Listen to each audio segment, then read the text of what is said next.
Assalamualaikum warahmatullahi wabarakatuh. Minggu ini kita akan membahas tentang pewarisan sifat. Ini adalah peta konsep yang akan kita pelajari tentang pewarisan sifat.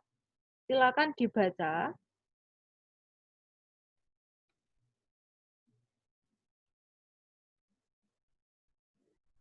Pernahkah kamu melihat bebek yang memiliki bulu yang mirip dengan induknya? Bagaimana bulu anak-anak bebek tersebut bisa mirip dengan induknya? Nah, ini bisa dijawab dengan adanya materi genetik yang bernama gen. Jadi, di dalam tubuh organisme atau makhluk hidup selalu terdapat materi genetik yang mewariskan sifat-sifat dari induk kepada anaknya. Materi genetik ini dinamai dengan gen.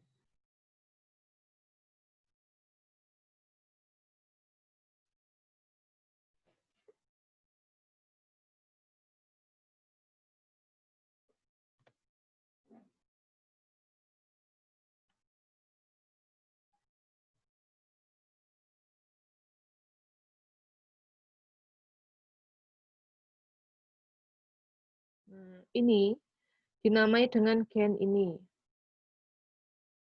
Di dalam materi genetik inilah sifat-sifat organisme seperti struktur tubuh, penampilan fisik, fungsi organ tubuh, dan tingkah laku bisa diwariskan dari generasi ke generasi. Tapi bagaimana caranya? Kita bahas hari ini. Membahas tentang pewarisan sifat, kita selalu membahas tentang genetika Mendel. Jadi pewarisan sifat itu tidak jauh-jauh pembahasannya dengan genetika Mendel. Kenapa toh kok dinamakan dengan genetika Mendel? Karena orang yang bernama Gregor Johann Mendel ini meneliti tentang pola pewarisan sifat pada tumbuhan kacang kapri. Berkat penelitiannya, sekarang kita bisa mengerti pola pewarisan sifat suatu organisme. Jadi, pola pewarisan sifat pada tumbuhan kacang kapri ini dapat menjadi contoh bagaimana pola pewarisan sifat pada organisme lain, termasuk pada manusia. Ilmu yang mempelajari pola pewarisan sifat atau hereditas, jadi pewarisan sifat ini, nama lainnya adalah hereditas. Jadi ilmunya yang mempelajari pola pewarisan sifat atau hereditas pada makhluk hidup dinamakan genetika. Sehingga Pak Mendel ini kemudian diakui sebagai bapak genetika. Kenapa kok Mendel memilih tanaman kacang kapri?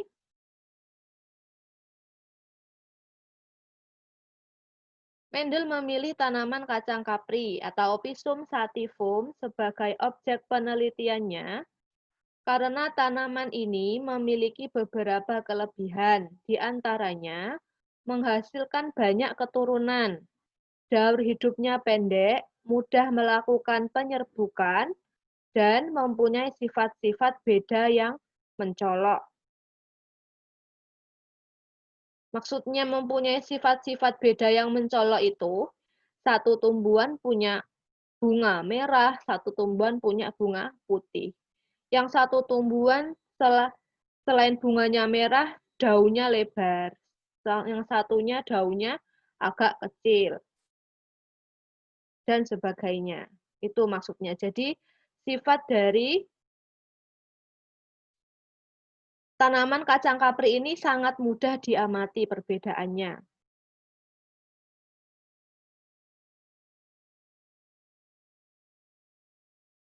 Langkah awal yang dilakukan Mendel adalah menentukan galur murni. Apa itu galur murni? Galur murni merupakan tanaman yang apabila melakukan penyerbukan sendiri, menghasilkan keturunan yang memiliki sifat sama dengan tanaman induknya. Maksudnya, galur murni itu tanaman yang melakukan penyerbukan sendiri. Jadi, tanamannya itu bisa menyerbuk sendiri. Benang sari dan puteknya itu bisa melebur dengan sendirinya tanpa bantuan dari makhluk hidup lain. Dan benang sari dan putik dalam satu tumbuhan itu bisa menyerbuk sendiri. Maksudnya, dalam satu bunga, benang sari dan putik dalam satu bunga itu menyerbuk gitu loh. Oke, saya ulangi. Galur murni merupakan tanaman yang apabila melakukan penyerbukan sendiri, menghasilkan keturunan yang memiliki sifat sama dengan tanaman induknya. Artinya, tanaman tersebut, serbuk sari dan putiknya itu bisa melakukan penyerbukan atau peleburan sendiri tanpa bantuan dari makhluk hidup lain. Dan sifat dari anaknya selalu sama dengan sifat dari induknya.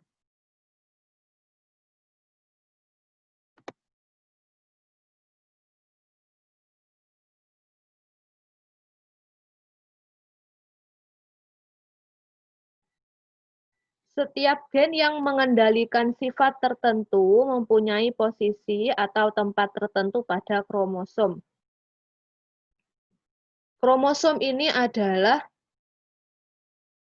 salah satu bagian dari sel yang membawa gen. Nah, setiap gen yang mengendalikan sifat tertentu ada posisinya di kromosom. Jadi gen-gen ini kan banyak. Setiap gen itu punya tempatnya sendiri-sendiri. Tempatnya itu namanya disebut dengan lokus. Dan setiap gen memiliki pasangan gen yang disebut dengan alel. Jadi gen itu nggak bisa sendiri-sendiri. Misalnya, itu. Homozigot adalah dua alel yang sama yang terdapat pada satu lokus. Maksudnya, homozigot ini adalah pasangan gen yang terdapat pada tempat yang sama. Misalnya A besar atau A kecil A kecil. Jadi homozigot itu berarti satu huruf yang sama dan besarnya sama. Kalau satunya huruf besar, maka yang satu juga huruf besar. Kalau yang satunya huruf kecil, maka yang satunya juga huruf kecil. Kalau heterozigot merupakan dua alel yang berbeda, pasangannya beda, yang satu besar, yang satu kecil, yang terdapat pada satu lokus, misalnya A besar, A kecil. Jadi membaca homozigot dan heterozigot itu harus sekalian dengan besarnya huruf. A besar, atau A kecil adalah homozigot. Heterozigot berarti A besar, A kecil. Alel atau pasangan gen ada yang bersifat menutupi alel lain atau dominan dan tertutupi oleh alel lain atau resesif. Jadi, kalau yang dominan bagaimana? Yang dominan itu, kalau yang hurufnya besar seperti ini. A besar, atau A besar, A kecil. Itu dominan. Kalau yang resesif itu berarti hurufnya kecil semua. Berarti A kecil, A kecil. Tuh, jadi nanti tertutupi alel lain. Atau maksudnya, alel yang dominan ini, sifat pada tumbuhannya akan kelihatan. Tapi kalau alel yang resesif, sifat pada tumbuhannya tidak ada atau tidak muncul.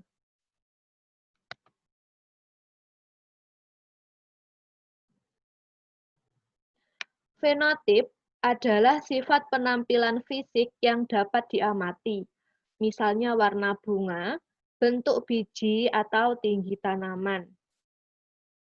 Genotip merupakan jenis gen yang mengendalikan fenotip. Contohnya seperti ini.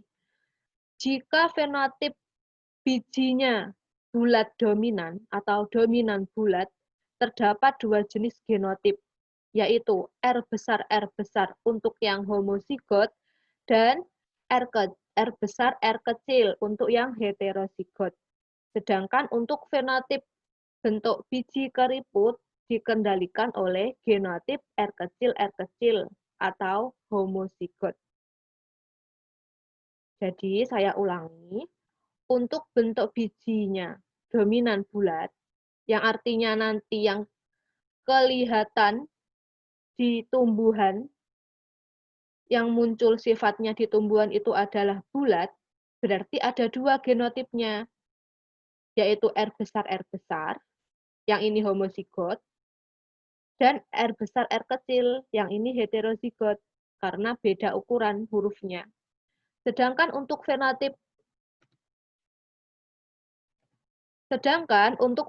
bentuk biji keriput dikendalikan oleh genotip R kecil, yang ini homozigot. Yang artinya, biji keriput ini nanti tidak akan muncul di tumbuhan karena dia resesif. Kita ke persilangan. Persilangan monohibrid dan hukum segregasi. Apa toh yang dimaksud dengan persilangan monohibrid itu?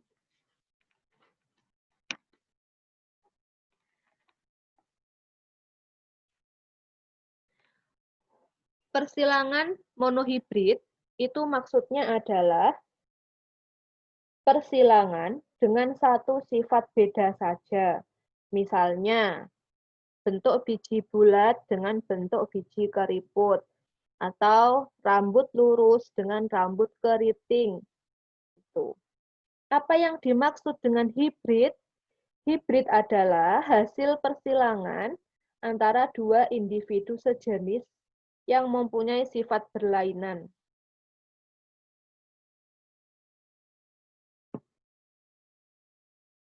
Pada percobaan monohibrid, perbandingan jumlah genotip adalah 1:2:1, dan perbandingan jumlah fenotip adalah 3:1. Kita bahas untuk persilangan monohibrid. Ini adalah contoh proses pewarisan sifat. Bagaimana sih pewarisan sifat itu berlangsung? Kalau kita langsung ke persilangan monohibrid, kita bahas dulu proses pewarisan sifatnya. Proses pewarisan sifat berlangsung saat makhluk hidup melakukan reproduksi. Jadi kalau tidak reproduksi ya tidak ada proses pewarisan sifat. Saat reproduksi berlangsung terjadi peleburan antara gamet jantan dan gamet betina.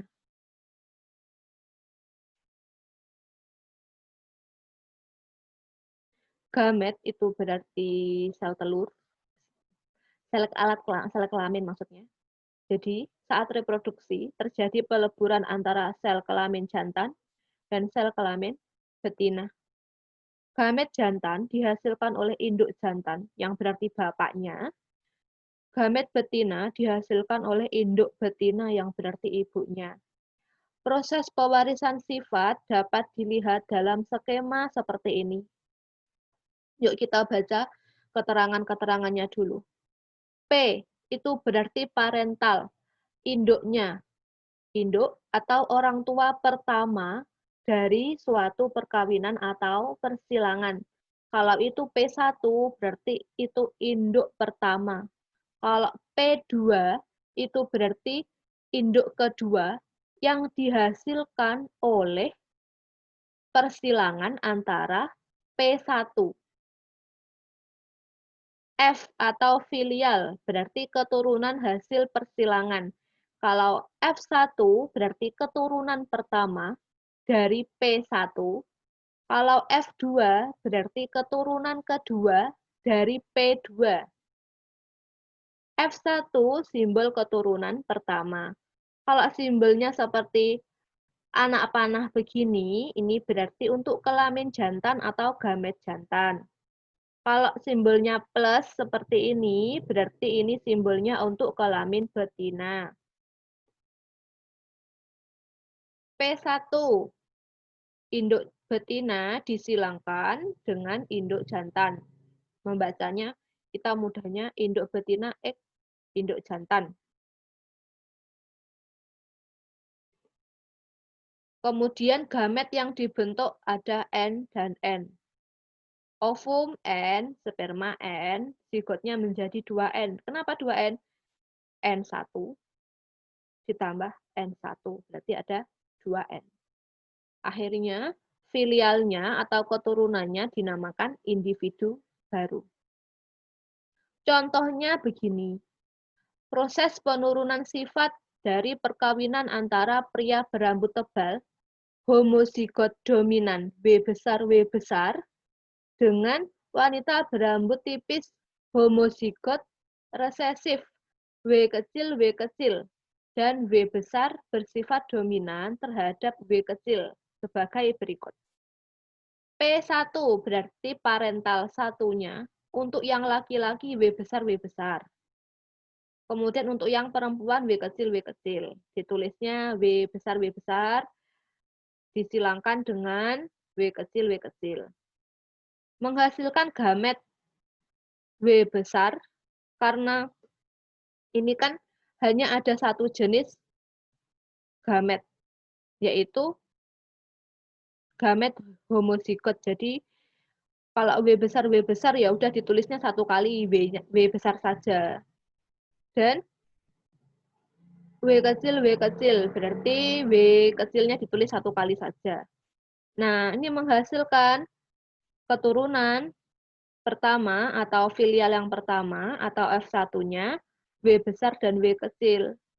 Dapatnya W besar ditambah W kecil, jadinya W besar W kecil. Dari hasil perkawinan di atas diperoleh keturunan pertama dengan fenotip berambut tebal. Kenapa kok fenotip berambut tebal? Karena W besar bersifat dominan terhadap W kecil, yang berarti W besar atau rambut tebal akan kelihatan dan W kecil atau rambut tipis tidak akan kelihatan. Jadi nanti anak pertamanya itu berambut tebal. Gitu.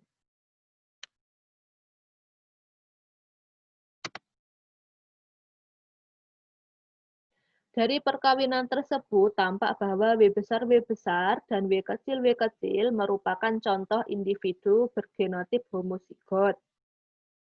Genotip homozigot memiliki dua alel yang identik. W besar, W kecil, identik. Adapun dengan W besar W kecil merupakan contoh individu bergenotip heterozigot, berarti tidak sama alelnya. Hasil persilangan sejenis secara terus-menerus disebut galur murni. Berarti F1 atau galur murni memiliki ciri fisik yang sama dengan kedua induknya.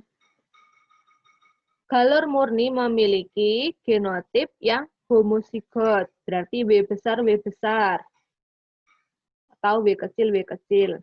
Hasil persilangan antara dua individu sejenis yang sifatnya berlainan disebut hibrid. Contohnya tadi, sama-sama manusia, rambutnya yang satu tebal, rambutnya yang satu tipis. Berarti hasil persilangan antara dua individu atau dua manusia yang rambutnya tebal dan rambutnya tipis disebut dengan hibrid. Monohibrid adalah hibrid dengan satu sifat beda. Jadi monohibrid adalah hasil persilangan dengan satu sifat beda. Misalnya, rambutnya saja atau kulitnya saja. Dihibrid adalah hibrid dengan dua sifat beda. Jadi bisa rambutnya tebal dan lurus atau rambutnya tipis dan bergelombang. Ini adalah contoh persilangan monohibrid dominan. hukum satu Mendel. Jadi monohibrid dominan ini mengikuti hukum satu Mendel yang sudah kita bahas tadi. Oleh Pak Gregor Mendel menyilangkan tanaman ercis berbatang tinggi dominan T besar, berarti ini homozigot, dengan tanaman ercis berbatang kerdil atau pendek T kecil, di mana T bersifat dominan terhadap T kecil. Jadi nanti yang batang tinggi akan kelihatan dan batang pendek tidak kelihatan. Ini P1-nya. P1-nya T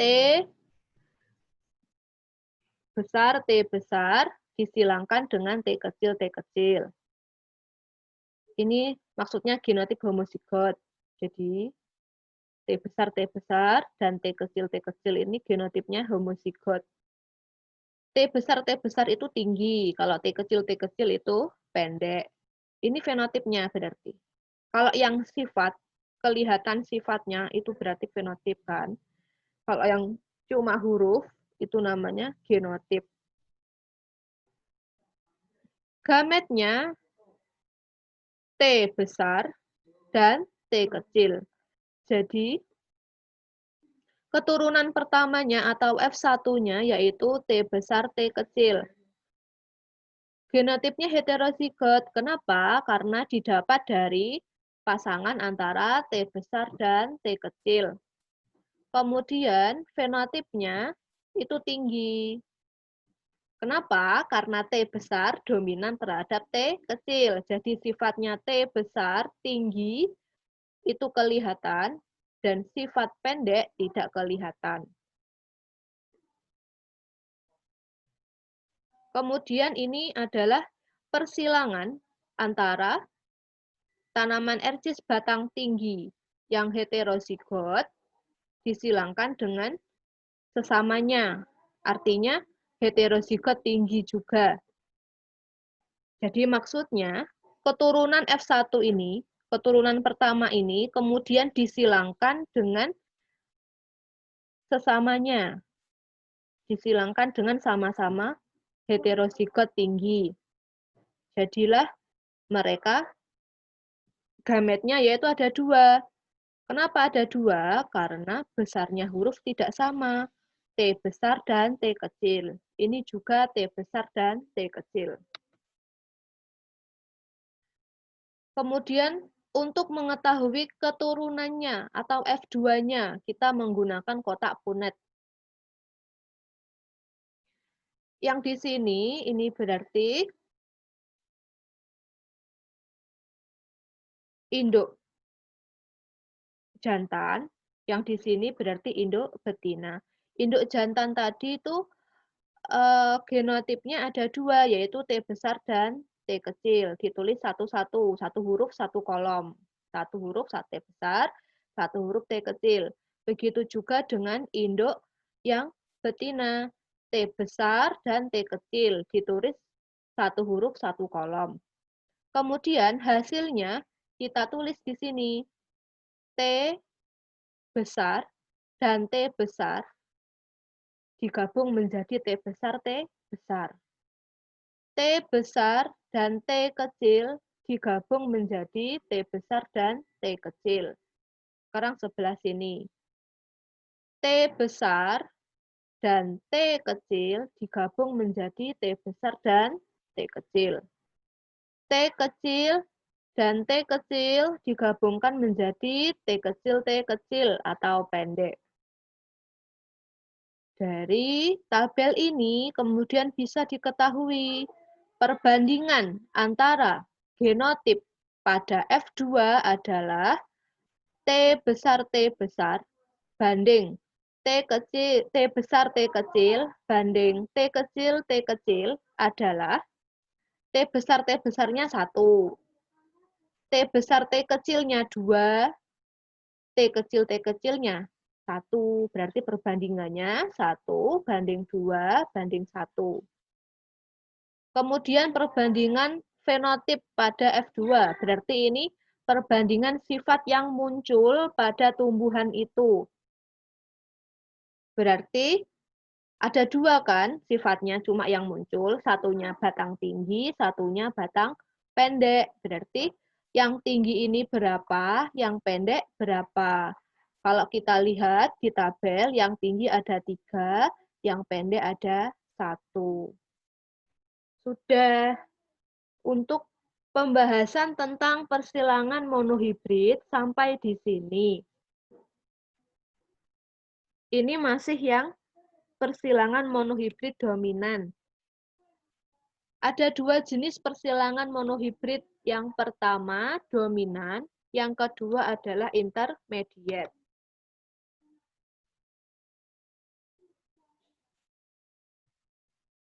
Untuk yang persilangan monohibrid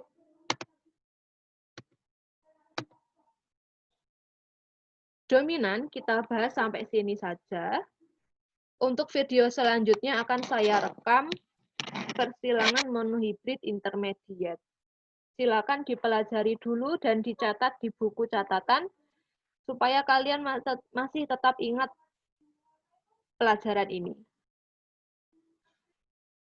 Kemudian setelah kalian sudah selesai mencatat dan mempelajari ini, kalian akan saya berikan beberapa tugas untuk lebih memahami pembahasan tentang pewarisan sifat ini.